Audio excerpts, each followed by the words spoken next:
रोहन और मेरी शादी को 6 साल गुजर गए थे, मगर अभी तक हमारी कोई औलाद नहीं थी। रोहन मुझ पर बहुत भरोसा करते थे। दरअसल मैं बांझ थी, लेकिन मैंने रोहन से झूठ बोल दिया था कि लेडी डॉक्टर ने कहा है कि हमारा बच्चा बहुत जल्द हो जाएगा, और रोहन ने मेरी ये बात मान भी ली थी। वह मेरी बात पर विश्वास कर चुके थे, लेकिन अब मैं और ज़्यादा झूठ नहीं बोल सकती थी। मैं झूठ बोल बोल कर थक चुकी थी। मैंने सोचा कि मुझे सारी सच्चाई अपने पति को बता देनी चाहिए। अब मैं उसे और धोखे में नहीं रखना चाहती थी। अपने पति को हकीकत बताने से पहले एक बार मैंने अपनी माँ को फ़ोन किया और पूछा कि अब मुझे आगे क्या करना चाहिए। मम्मी कहने लगी कि तुम ऐसा करो कि अपने पति की दूसरी शादी करवा दो। तुम्हारा पति तुम्हारा एहसानमंद रहेगा और तुम्हें छोड़ने का भी कभी नहीं सोचेगा। मम्मी की बात सुनकर मुझे बहुत गुस्सा आया था, साथ ही दुख भी हुआ था। मुझे यही लगा कि मेरी मम्मी मुझसे दुश्मनी निकाल रही हैं, क्योंकि मैंने उनकी बहुत बदनामी कराई थी। मैं गुस्से से बोली कि मम्मी, मुझे आपसे इस तरह की बात की बिल्कुल भी उम्मीद नहीं थी। इतना कहकर मैंने गुस्से से फ़ोन काट दिया था। शाम के समय जब रोहन घर वापस आया तो मुझे देखकर बोला, क्या बात है शिवानी, तुमने कमरे में इतना अंधेरा क्यों कर रखा है? मैं बोली, जब मेरी किस्मत में ही अंधेरा लिख दिया गया है तो फिर इस अंधेरे का मैं क्या करूं? मैं तो अब उजड़ गई हूं। रोहन कहने लगा, तुम पागल तो नहीं हो गई हो? ऐसी बातें क्यों कर रही हो? मैं तुम्हारा पति हूँ, तुम्हारे पास मौजूद हूँ। भगवान का दिया हमारे पास सब कुछ है, फिर बैठे बैठे तुम्हें क्या हो गया है? मैंने रोहन को फिर सब कुछ बता दिया कि मैं बांझ हूँ और मैं कभी माँ नहीं बन सकती। आज मैं डॉक्टर के पास चेकअप कराने के लिए गई थी। उन्होंने कहा कि तुम बांझ हो और अब तुम उम्र भर बच्चा पैदा नहीं कर सकोगी।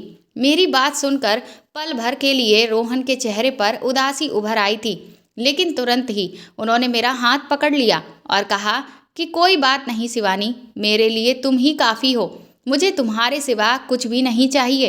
रोहन के तसल्ली देने पर मैंने अपना मूड ठीक कर लिया था, लेकिन एक दिन ये बात मेरी सास को भी पता चल गई और फिर उनका मूड बहुत ज़्यादा खराब हो चुका था। एक दिन हमारी पड़ोसन हमारे घर आई हुई थी। मेरी सास उनसे कहने लगी कि तुम मुझे कोई अच्छी सी लड़की ढूंढ दो, क्योंकि मैं अपने बेटे की दूसरी शादी करवाना चाहती हूँ। हमारी पड़ोसन कहने लगी, तुम्हारी पहली बहू को क्या हो गया है जो तुम अपने बेटे की दूसरी शादी करवाना चाहती हो? तब मेरी सास बोली कि वह बेचारी तो बांझ है, हमें तो अपनी नस्ल बढ़ानी है, इसीलिए मुझे अपने बेटे की दूसरी शादी करनी ही पड़ेगी। ये सारी बातें सुनकर मैं डर से कांपने लगी थी। जब रोहन घर वापस आए तो मैंने रो रो कर उन्हें सारी कहानी सुनाई। रोहन ने मेरा हाथ पकड़ा और मुझे कमरे से बाहर ले गए और अपनी माँ के पास खड़ा करके बोले, मम्मी, शिवानी के अलावा मैं किसी और लड़की के बारे में सोच भी नहीं सकता और मुझे बच्चों से ज़्यादा अपनी पत्नी से मोहब्बत है। इसलिए आज के बाद आप मेरी दूसरी शादी की चर्चा भी मत करना। मेरी सास ने गुस्से से मेरी तरफ देखा और कहने लगी, मैंने तो आज तक ऐसा आदमी नहीं देखा जो अपनी बांझ पत्नी की इतनी कदर करता हो। सास की बात सुनकर मेरे दिल दर्द से भर गया, जबकि रोहन की बातें सुनकर मेरा हौसला और बढ़ गया था। मैं बहुत ज़्यादा खुश हो गई थी कि कितना प्यार करने वाला मुझे पति मिला है। मैंने दिल ही दिल में भगवान को धन्यवाद दिया था कि रोहन का प्यार मेरे लिए ऐसे ही बनाए रखना। रात हुई तो मैंने सोचा कि रोहन को चाय बनाकर दे दूं। मैं चाय बनाने किचन में आई तो मेरी सास के कमरे से आवाज़ आ रही थी। मैं अपना नाम सुनकर चौंक गई थी। मैंने गौर किया तो वह अपनी बेटी से फ़ोन पर कह रही थी कि तुम चिंता मत करो, मैं शिवानी को तलाक दिलवा कर रोहन की दूसरी शादी जरूर करवाऊंगी। तुम ऐसा करो कि इसके लिए कोई अच्छी सी लड़की ढूंढना शुरू कर दो। ये बात सुनकर मेरे दिल पर बहुत अंगारे जल रहे थे। मैं चाय बनाए बगैर ही कमरे में आकर लेट गई थी। मुझे अब अपनी मम्मी का ख्याल आया था, मगर पिछली बार उन्होंने जो मशवरा मुझे दिया था वह मुझे बिल्कुल भी अच्छा नहीं लगा था। वह भी मेरी सास की तरह ही मेरे पति की दूसरी शादी करवाना चाहती थी। मैंने ना चाहते हुए भी अपनी मम्मी को फ़ोन मिला दिया और फिर मैं फूट फूट कर रोने लगी थी। मम्मी बोली, शिवानी बेटा, तुम कहाँ गायब हो गई थी? क्या मेरे साथ बात करने को तुम्हारा जी नहीं चाहता? मम्मी की बात सुनकर मुझे हैरत हुई। मुझे तो पता ही नहीं था कि मेरी माँ मेरी खातिर तड़प रही होगी। मैं कहने लगी कि मम्मी, मेरी ज़िंदगी पहले तो बहुत ही खुशहाल थी, मगर जब से मुझे इस बात का पता चला है कि मैं बांझ हूँ, तब से हर समय मेरे सर पर तलवार लटकती रहती है। मेरी सास ने पड़ोसन से कहा है कि मेरे बेटे के लिए रिश्ता ढूंढो, तो कभी अपनी बेटी से कहती है कि इस बार बहू मैं अपनी पसंद की लेकर आऊंगी, तुम अपने भाई के लिए रिश्ता ढूंढो। मम्मी, रोहन बहुत ही अच्छा इंसान है, मेरी खातिर अपनी माँ से लड़ जाता है, मगर आखिर है तो मर्द ही ना। कब तक मुझे अपने दिल की मल्लिका बनाकर रखेगा? एक ना एक दिन तो उसे इस बात का एहसास हो ही जाएगा कि उसकी जिंदगी में भी एक बच्चा होना चाहिए और उसे दूसरी शादी कर लेनी चाहिए। मम्मी कहने लगी कि मुझे एहसास है कि इस समय तुम पर क्या बीत रही होगी, इसीलिए तो तुम्हें उस दिन इस बात का मैंने बोला था कि तुम रोहन की दूसरी शादी खुद अपने हाथों से करवा दो। वह अपनी करोड़ों की जायदाद यूं ही तो छोड़कर नहीं जाएगा। जाहिर सी बात है कि उसे भी बारिश चाहिए होगा। आज नहीं तो कल वो दूसरी शादी के बारे में जरूर सोचने लगेगा। अगर तुम्हारे पति ने अपनी मर्जी की लड़की से शादी कर ली तो फिर सोचो तुम्हारा क्या होगा। मेरी माँ ने कहा, तुम एक काम करो, किसी गरीब घर की लड़की से उसकी शादी करवा दो। वो तुमसे हमेशा दबकर रहेगी और तुम्हारी एहसानमंद भी रहेगी और कभी भी तुम्हारी जगह हासिल करने की कोशिश भी नहीं करेगी। बच्चे पैदा करेगी तो तुम भी बराबर की माँ कहलाने की हकदार होगी। मम्मी की बातें सुनकर मुझे लगा था कि वह बिल्कुल ठीक कह रही हैं। मैं बोली, मम्मी, आपकी नज़र में कोई ऐसी लड़की हो तो मुझे ज़रूर बताना। मैंने सोच लिया था कि रोहन की दूसरी शादी करवाए बगैर मेरा अब इस घर में गुजारा मुमकिन नहीं है। हालांकि ये बात मेरे दिल पर किसी कयामत की तरह गुजर रही थी कि मैं अपने खुद के हाथों से ही अपने पति की शादी करवा रही थी, लेकिन ये मेरी मजबूरी थी और मुझे रोहन पर विश्वास था कि रोहन का प्यार मेरे लिए कभी भी कम नहीं होगा और इसीलिए मैं घर वालों से चोरी चुपके रोहन के लिए लड़की ढूंढने लगी थी। दरअसल मैं गांव की रहने वाली लड़की थी, गांव के चौधरी और सरपंच की इकलौती बेटी थी। मेरे माता पिता और भाई मुझ पर जान छिड़कते थे। मेरी जिंदगी बहुत ही खूबसूरत थी, मगर मुझे सिर्फ एक बात की कमी थी और वो ये थी कि मेरा रिश्ता मेरे माँ बाप ने बचपन में ही तय कर रखा था और जिस लड़के से मेरा रिश्ता था उसका नाम रमेश था। उसने आज तक स्कूल की शक्ल तक नहीं देखी थी, जबकि मैंने इंटर किया हुआ था। हमारे गांव में लड़की अगर इंटर पास कर ले तो बहुत बड़ी बात मानी जाती थी। और फिर रमेश, वो तो बहुत ही अजीब किस्म का इंसान था। शिक्षा तो मेरे भाइयों ने भी हासिल नहीं की थी, मगर वह फिर भी सुलझे हुए इंसान थे। बात करने का ढंग उन्हें आता था। मम्मी ने मेरे भाइयों की परवरिश बहुत ही अच्छे तरीके से की थी, लेकिन रमेश को तो अच्छे बुरे की तमीज़ तक नहीं सिखाई गई थी। गांव की हर दूसरी लड़की के साथ उसका चक्कर चलता था। उसकी इन्हीं हरकतों की वजह से मुझे उससे बहुत ही नफरत हो गई थी। रमेश की एक बात जो मुझे बहुत बुरी लगती थी वो ये थी कि गांव की हर दूसरी लड़की से चक्कर चलाने के बाद भी वो मुझसे मोहब्बत का दावा करता था। मुझे शिवानी की जगह राधा कहकर बुलाया करता था। मुझसे कहता कि राधा, मैं तुम्हारे बिना मर जाऊंगा।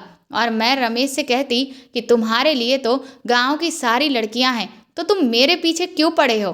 तो वह कहता कि कृष्णा तो सिर्फ राधा के होते हैं, बाकी तो सारी गोपियां हैं। एक बार रमेश मेरे लिए गांव के मेले से कांच की चूड़ियां लेकर आया था। रमेश की इन हरकतों से मुझे बहुत गुस्सा आता था। मैं रमेश की लाई हुई चूड़ियां अपने पैरों के नीचे डालकर तोड़ देती थी। मेरी इस हरकत से मैंने पहली बार रमेश की आंखों में आंसू देखे थे और रमेश की आंखों में आंसू देखकर मुझे अपनी गलती का एहसास हुआ था। लेकिन रमेश इतना गिरा हुआ था कि अगले दिन एक लड़की के साथ घूमते हुए मैंने खुद उसे अपनी आंखों से देखा था और फिर मेरे दिल में जो उसके लिए थोड़ी सी इज्जत जगी थी वह भी खत्म हो गई थी। जब मैंने इस बारे में मम्मी पापा से बात की तो वह कहते कि कोई बात नहीं, रमेश अभी बच्चा है, खुद ही संभल जाएगा। खैर, कुछ साल पहले ही मेरे बड़े भाई ने गांव में अस्पताल बनाने की एप्लीकेशन दी हुई थी। उन्हीं दिनों एक टीम गांव में आई हुई थी और जमीन वगैरह का परीक्षण कर रही थी। और फिर गांव में एक बहुत ही बड़े से अस्पताल की बुनियाद डाली गई थी। वहां सब लोग ही पापा के डेरे में ठहरते थे। कुछ दिन बाद टीम वापस चली गई थी, मगर एक इंसान ऐसा था जो वापस नहीं गया था और उसका नाम था रोहन। उसे गांव की आबो हवा बहुत अच्छी लगी थी, इसलिए उसने पापा से अनुमति लेकर कुछ दिन यहीं रहने का इरादा बना लिया था। एक दिन मैं अपनी सहेलियों के साथ निकली तो मेरी नज़र रोहन पर पड़ी थी। पहली ही नज़र में रोहन मुझे पसंद आ गया था। रोहन की आंखों की चमक बता रही थी कि मैं भी उसे पसंद आ गई हूँ। और फिर अगली बार मैं रोहन से खुद ही मिलने चली गई थी। वह मुझे देखकर मुस्कुरा दिया था और कहने लगा, मुझे भी आपका इंतज़ार था। उसने मुझे अपना मोबाइल नंबर दिया। मैंने मम्मी के फ़ोन से उसे फ़ोन किया और हम दोनों की मोहब्बत परवान चढ़ने लगी थी। वो कहने लगा कि मैं तुम्हें अपनी ज़िंदगी में शामिल करना चाहता हूँ। तब मैंने उसे अपने मंगेतर रमेश के बारे में सब कुछ बता दिया था। वो मेरी बात सुनकर बहुत हैरान हुआ था। कहने लगा, वह तो बहुत ही अजीब इंसान है। मैं तो उसके साथ 2 मिनट खड़ा रहकर बात भी नहीं कर सकता। तुम उसके साथ पूरी जिंदगी कैसे गुजारोगी? मैंने रोहन से कहा कि तुम अपना रिश्ता लेकर मेरे घर आओ। हो सकता है मेरे माता पिता को मुझ पर तरस आ जाए। रोहन ने हामी भरी थी और वापस शहर चला गया। और फिर पूरे 1 हफ्ते के बाद ही वह अपनी बहन और माँ के साथ वापस लौटा था। उसने मेरा रिश्ता मांगा था, मगर मेरे पापा ने इनकार कर दिया था। मैं बहुत बेचैन हो गई थी। मैं हर समय रोती ही रहती थी। मेरी भाभी और मेरी मम्मी मुझे खुश करने की कोशिश किया करती थी। एक दिन मैंने पापा से बात करने का फैसला लिया। मैंने उनसे कह दिया कि मैं रमेश से शादी नहीं कर सकती। पापा ने मेरे सर पर हाथ रखकर बोला, बेटा, मैंने रमेश की माँ को जबान दे रखी है और अब वो इस दुनिया में नहीं है। मैं रमेश की स्वर्गीय माँ से किया हुआ वादा इस तरह से तोड़ नहीं सकता। पापा की बात सुनकर मुझे बहुत दुख हुआ था। मेरी आंखों में आंसू आ गए थे। पापा कहने लगे, कोई बात नहीं, वो समय के साथ साथ ठीक हो जाएगा। औरत अगर अच्छी और वफादार हो तो बद से बदतर लड़का भी ठीक कर लेती है। पापा ये बात कहकर बाहर निकल गए थे। मैंने उसी समय रोहन को फ़ोन किया। मैं बुरी तरह से रो रही थी। वह कहने लगा कि तुम चिंता मत करो, मैं तुम्हें इस तरह से बर्बाद नहीं होने दूंगा। मैं तुम्हें लेने के लिए आ रहा हूँ। और फिर मैं भी रोहन के साथ शहर चली आई थी। मुझे मालूम था कि मेरे पापा की बहुत बदनामी होगी, मगर मैं मजबूर थी। मैं रोहन को खोना नहीं चाहती थी। रोहन ने मेरे साथ शादी की और मुझे अपने घर ले गया था। मगर जब रोहन की माँ को पता चला कि रोहन मुझे घर से भगा लाया तो वह कहने लगी, बेटा, तुम गांव के चौधरी का मुकाबला नहीं कर सकते। मुझे डर है कि कहीं वो तुम्हें कोई नुकसान न पहुंचा दे। रोहन भी करोड़पति बाप का बेटा था, मगर मेरी सास जरा पुराने विचारों की मालिक थीं। उन्होंने घर से भागी हुई लड़की को बहू के रूप में स्वीकार नहीं किया था। उन्होंने मेरे और रोहन के बीच फूट डलवाने की हर मुमकिन कोशिश की थी, लेकिन रोहन एक अच्छा पति साबित हुआ था। जिंदगी के हर मोड़ पर उसने मुझे इज्जत दी थी।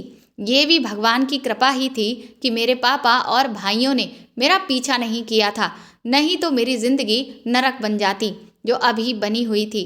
क्योंकि मुझे इस बात का पता था कि मैं बांझ हूँ और बच्चा पैदा नहीं कर सकती। मुझे यही ख्याल आता था कि मेरे साथ ये सब मेरे माँ बाप की बद्दुआ का नतीजा तो नहीं है। मैंने अपने पति की दूसरी शादी करवाने की सोच ली थी। मैं अपनी सास की जिद के आगे अपनी ज़िंदगी तबाह होने नहीं देना चाहती थी। इसीलिए मैंने अपनी सास से चोरी छुपे मोहल्ले की एक औरत को कुछ पैसों के बदले अपने साथ में मिला लिया था। मैंने उससे कहा कि तुम मुझे किसी मजबूर, गरीब, लाचार सी लड़की का रिश्ता लाकर दो और इस बात का किसी को भी पता नहीं चलना चाहिए। उसने बड़े ही गुप्त रूप से मुझे अपने घर पर बुलाया था। उसने मेरे सामने एक लड़की की तस्वीर रखी। मैं तो उसकी खूबसूरती देखकर दंग ही रह गई थी। ऐसा लग रहा था कि वो तो चांद का टुकड़ा है। रिश्ता करने वाली औरत कहने लगी, ये लड़की अनाथ है और अपने मामा के साथ रहती है, इसकी मामी चाहती है कि ये जल्द से जल्द अपने घर की हो जाए। मैं तो लड़की की तस्वीर देखकर बोली, आंटी, मैं कभी अपने पति की शादी इस लड़की से नहीं करूँगी। इसका हुस्न तो देखो, मेरा पति तो इसके इश्क में पागल ही हो जाएगा। आंटी बोली, ये बहुत ही सीधी सादी सी लड़की है, तुम्हारे सामने हमेशा झुककर ही रहेगी। मेरा जी तो नहीं मान रहा था, मगर मैंने उस कंचन नाम की लड़की का रिश्ता स्वीकार कर ही लिया। मैं तस्वीर लेकर घर पहुंची तो बड़ा अजीब सा मंजर मुझे देखने को मिला था। मेरा पति सामने सोफे पर बैठा हुआ था, जबकि मेरी सास और ननद उसके सामने बैठी हुई थी। मेरी ननद बोली, भाई, आप एक बांझ लड़की के साथ जिंदगी कैसे बिता सकते हैं? मैंने और मम्मी ने तुम्हारे लिए बहुत ही अच्छी लड़की देखी है, तुम उससे शादी कर लो। जिस पर रोहन बोला, आप दोनों बस भी करो, मैंने पसंद की शादी करके कोई इतना बड़ा जुर्म नहीं कर लिया है कि आप मुझे हर वक्त ताने ही देती रहती हैं। मैंने आपसे कह दिया है कि शिवानी के अलावा मैं किसी और को कभी भी स्वीकार नहीं करूँगा। वह मेरी पत्नी है और मरते दम तक मैं वही मेरी पत्नी रहेगी। जहाँ सास और ननद की बातों ने मेरा दिल छलनी कर दिया था, वहीं रोहन की बातें सुनकर मुझे बहुत ही हिम्मत मिली थी। मैं उनसे कुछ बोले बिना ही अपने कमरे में चली गई थी। थोड़ी देर के बाद रोहन भी मेरे पीछे ही आ गया था। वह कहने लगा, तुम मम्मी और दीदी की बातों को अपने दिल पर मत लेना। मैं बोली, आप दूसरी शादी कर लें रोहन। रोहन मेरी बात पर हैरान हो गया था। वह कहने लगा कि मैं ऐसा हरगिज नहीं कर सकता। मैंने कहा, मैं आपको दूसरी शादी की इजाज़त दे रही हूँ, अगर आप मेरी पसंद की लड़की से ही शादी करेंगे, अपनी माँ की पसंद की लड़की से नहीं। रोहन कहने लगा, तुम्हारे अलावा मैं किसी को स्वीकार नहीं कर सकता, फिर वह चाहे तुम्हारी पसंद की हो या फिर मेरी मम्मी की पसंद की, इससे मुझे कोई फ़र्क नहीं पड़ता। मैं बोली, मुझे बच्चों की इच्छा है, आपकी शादी हो जाएगी तो हमारे घर भी बच्चे होंगे, मेरी तरसती हुई ममता को सुकून मिल जाएगा। रोहन ने इनकार कर दिया और कमरे से बाहर चला गया, जबकि मैं वहीं बैठी रोने लगी। हकीकत तो ये है कि मुझे बच्चों की कोई इच्छा नहीं थी। मैं तो ये सब बस रोहन को खोने के डर की वजह से कर रही थी। खैर, कुछ दिन मेरे और रोहन के बीच नाराज़गी रही थी, मगर मैंने उसे रो रो कर दूसरी शादी के लिए तैयार कर ही लिया था। मगर मैं खुश नहीं थी। कंचन को मैंने अपनी सहेली बना लिया था और जिस दिन कंचन मेरी सौतन बनकर मेरे घर आई थी, मेरी सास ने खूब हंगामा मचाया था। उन्होंने रोहन के साथ भी बहुत लड़ाई की थी कि कम से कम दूसरी शादी तो मेरी मर्जी से कर लेता।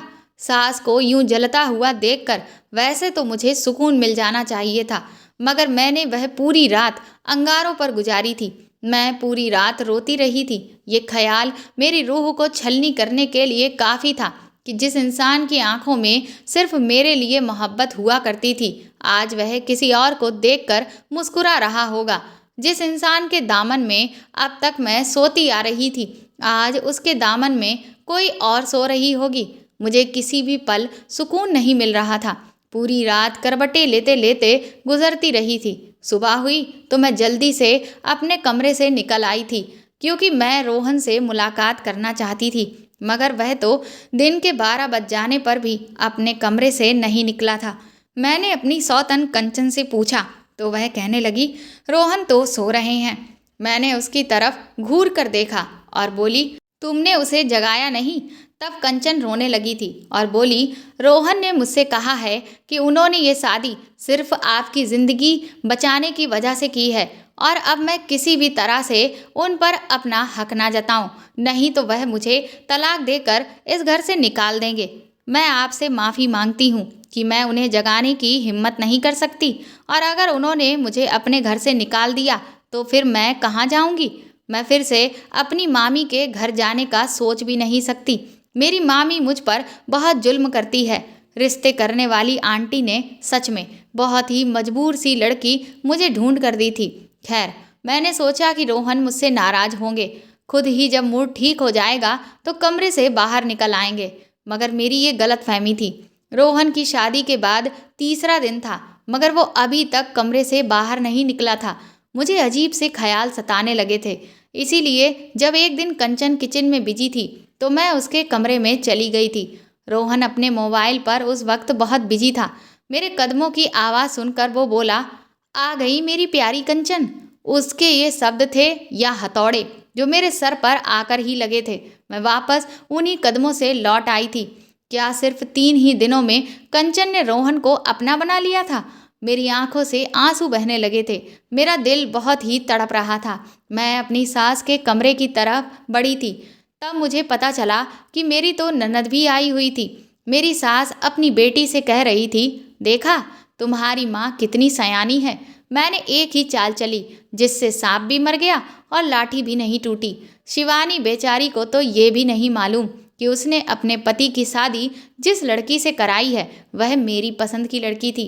और फिर रोहन भी कंचन पर पहली नज़र में ही फिदा हो गया था।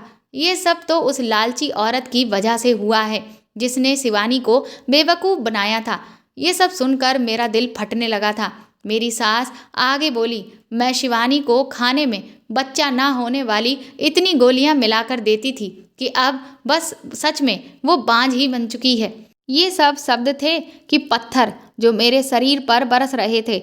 मैं जल्दी से अपने पति के कमरे की तरफ गई थी ताकि मैं उसको ये बता सकूं कि आकर अपनी माँ और बहन की बातें सुनो। उन्होंने मुझ पर कितना जुल्म किया है। जब मैं रोहन के कमरे की तरफ गई तो वह कंचन से कह रहा था कि मैंने जज्बातों में आकर बहुत ही गलत फैसला कर लिया था।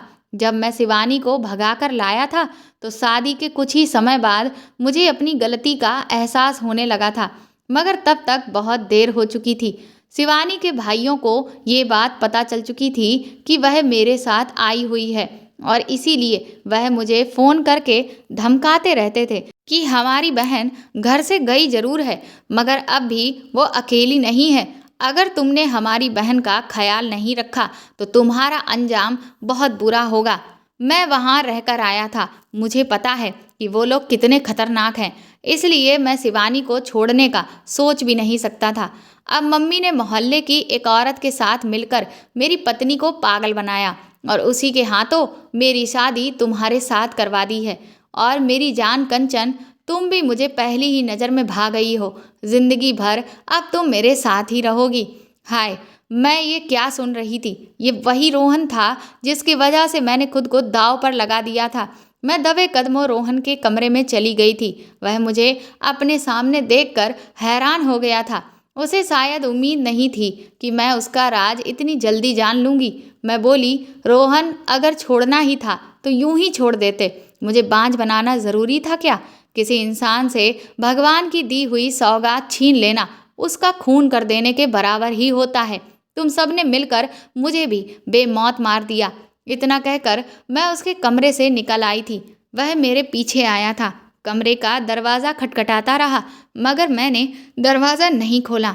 फिर उसी रात मैं रोहन के घर से और उसकी ज़िंदगी से हमेशा के लिए निकल आई थी। मैं अभी महिला आश्रम में रहती हूँ। मैंने अभी तक तलाक नहीं लिया है क्योंकि मुझे किसी भी मर्द पर विश्वास नहीं था। तो फिर तलाक लेने का क्या फ़ायदा? मैं मम्मी से फ़ोन पर बात कर लिया करती हूँ। वह मुझसे मिलने भी आती हैं। वह मुझे घर ले जाना चाहती हैं मगर मुझ में अब इतनी हिम्मत नहीं है कि मैं अपने भाइयों और पिता का सामना कर सकूं। एक दिन अपनी किस्मत पर बैठी मैं आंसू बहा रही थी कि तभी बाहर बैठा गार्ड मेरे पास आया। उसके हाथ में एक लिफाफा था। मुझे देते हुए वह कहने लगा, मैडम जी, आपके लिए कोई ये देकर गया है। उस लिफाफे पर नज़र पड़ते ही मुझे पहला ख्याल रोहन का आया और इस ख्याल के साथ ही बेतहाशा नफरत मेरे दिल में उमड़ आई थी। अब तो मुझे रोहन के नाम से ही नफरत हो गई थी और खुद पर हंसी आती थी कि कभी मैंने रोहन को दिलो जान से चाहा था। जी चाहा कि लिफाफा उठाकर अभी बाहर फेंक दूं और अपने इस ख्याल को पूरा करने के लिए मैं आगे बढ़ी ही थी। लेकिन फिर मैंने सोचा, रोहन मेरे लिए इतना कब से मेहरबान हो सकता है कि वह मुझे कोई गिफ्ट भेजे। वो तो अपनी कंचन में खोया हुआ है और जो कुछ उसने और उसकी माँ ने मेरे साथ किया उसके बाद तो मैं रोहन से किसी भी बात की उम्मीद ही नहीं कर सकती थी।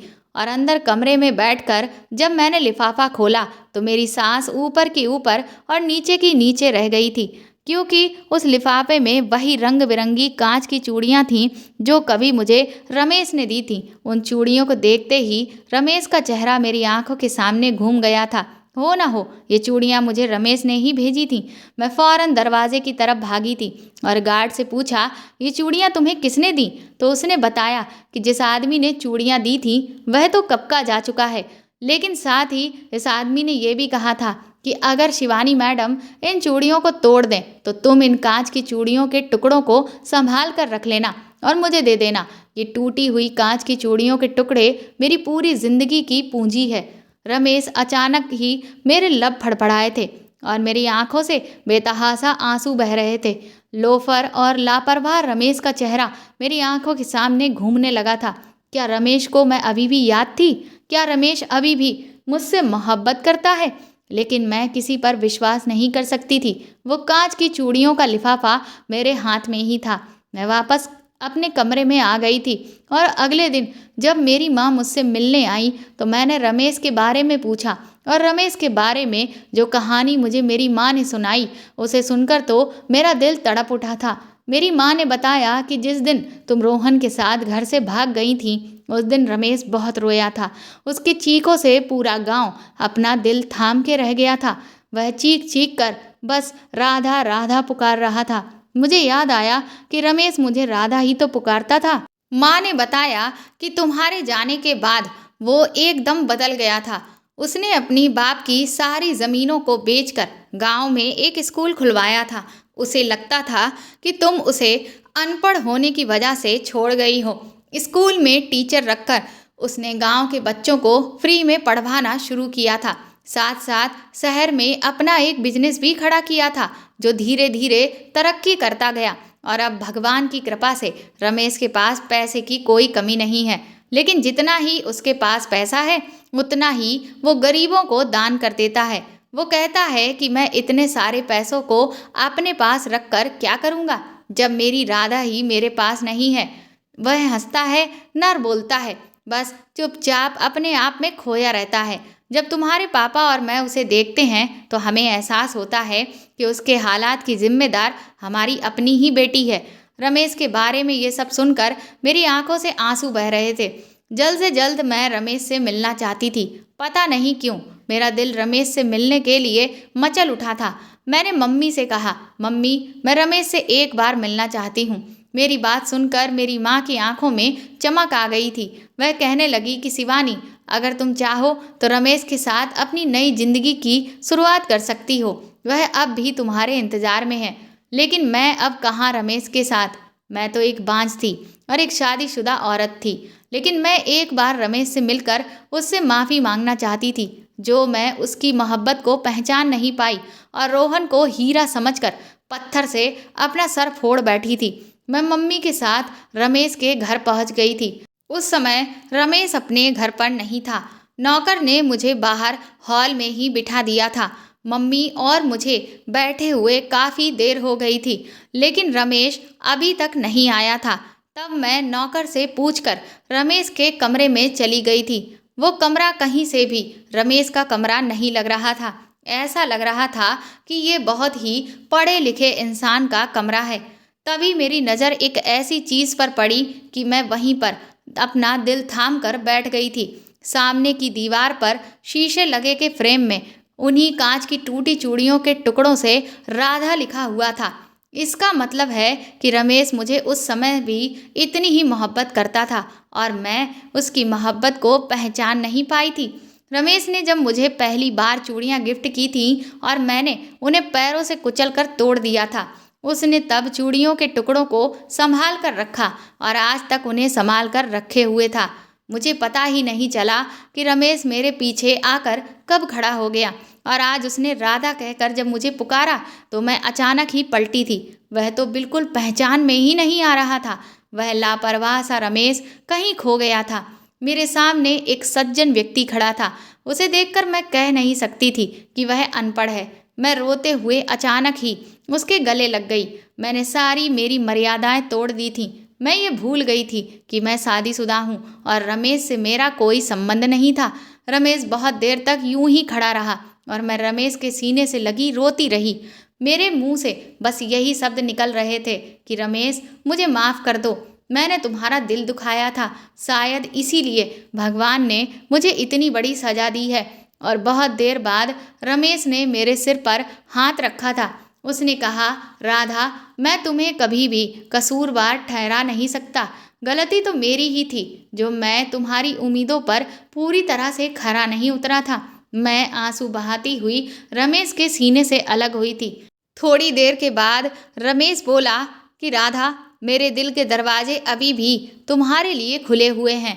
मेरे दिल में तुम्हारे सिवा कोई और लड़की नहीं है, चाहे तो झांक कर देख सकती हो। एक पल के लिए रमेश के चेहरे पर वही शरारत दोबारा आई थी जो आज से 6 साल पहले मैंने लापरवाह से रमेश के चेहरे पर देखा करती थी। मैंने रोते हुए कहा, रमेश, अब मैं तुम्हारी मोहब्बत के काबिल नहीं हूँ। मैं रोहन की त्यागी हुई पत्नी और एक बांझ औरत हूँ। जिस पर रमेश ने कहा था कि राधा, तुम मेरे लिए अब से वही 6 साल पहले वाली राधा हो जिससे मैं बेतहासा मोहब्बत करता था और आज भी उतनी ही मोहब्बत करता हूँ। मुझे कोई फर्क नहीं पड़ता कि तुम शादीशुदा हो और बांझ हो, लेकिन मैं इतनी खुदगर्ज नहीं हो सकती थी कि रमेश की जिंदगी में रोशनी भरने के बजाय उसकी जिंदगी में अंधेरा भर देती। मैं उसे बच्चों की खुशी नहीं दे सकती थी और रोहन ने मुझे जो जख्म दिया था वह अभी ताज़ा था। पता नहीं क्यों मेरा दिल अब किसी मर्द पर विश्वास नहीं कर रहा था। मर्द मर्द ही होता है।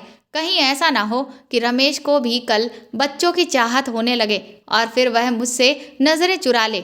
मैं रोती हुई बाहर भाग गई थी और अपनी मम्मी का हाथ पकड़कर अपने घर वापस आ गई थी। मेरे पापा और मेरे भाइयों ने मेरी हालत को देखते हुए मुझे माफ़ कर दिया था।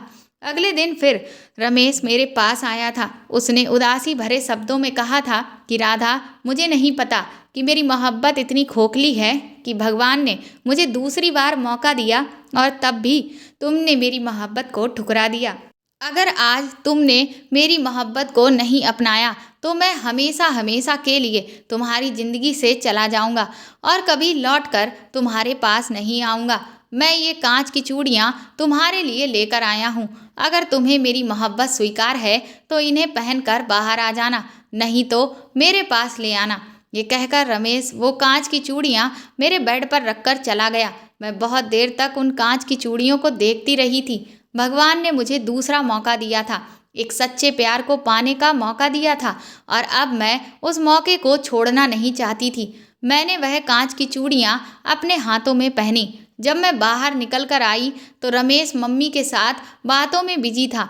मैंने अपने हाथ पीछे कर रखे थे। मुझे बाहर आते देखकर रमेश के चेहरे का रंग बदल गया था कि मैं चूड़ियों के टुकड़े करके लेकर आई हूँ, मगर उसके सामने आकर अपने हाथ सामने किए तो वो खुशी से उछल पड़ा था। उसने मम्मी की परवाह किए बगैर ही मेरे दोनों हाथों को चूम लिया था।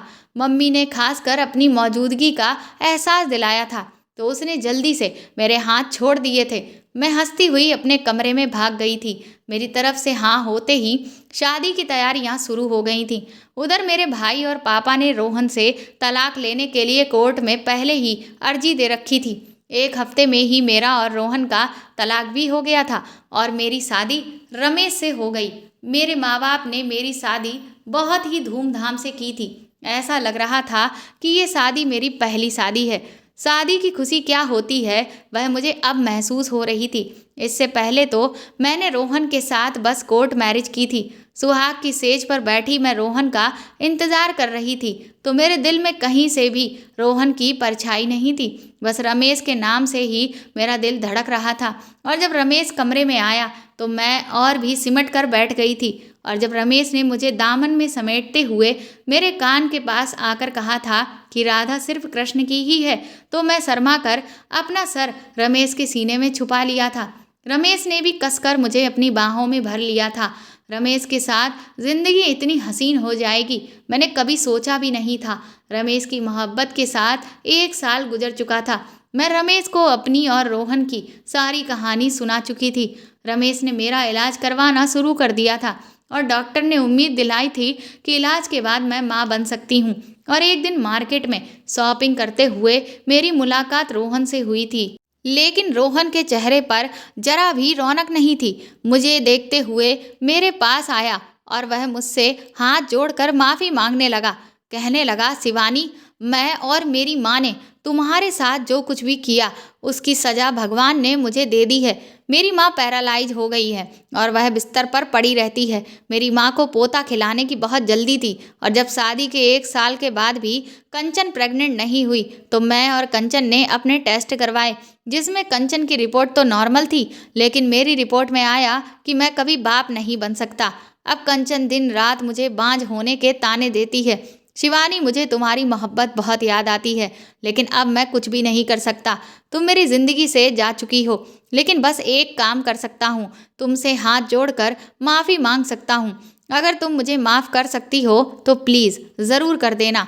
हो सकता है तुम्हारे माफ़ करने से मेरी ज़िंदगी में आए हुए दुख को थोड़े से कम हो जाएं।